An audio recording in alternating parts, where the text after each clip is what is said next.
Jesus has returned. Yes, America, you heard that correctly. After 2,000 years, capital He is back. But you know what? I'm not afraid to say it. I wish that He wasn't. Because it turns out Jesus is woke. I know, I didn't want to believe it either, but it's the truth. Jesus is infecting the good citizens of the United States of America with His liberal lies, and He needs to be stopped. His first message to the hardworking men and women of this country was, take your possessions and give them to the poor.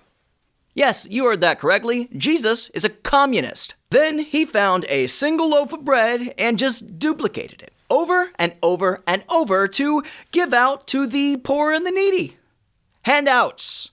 Stealing from the hardworking farmers that formed the backbone of this great nation. Then He traveled to hospitals all around the country to heal the sick.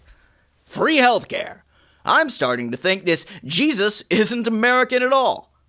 And it gets worse. He claimed that when He told us to treat everyone equally, that it included the gays, the immigrants, and worst of all, women. Openly betraying the true oppressed minority in this nation and His own people, the white man. So, the only logical question then is this man an imposter?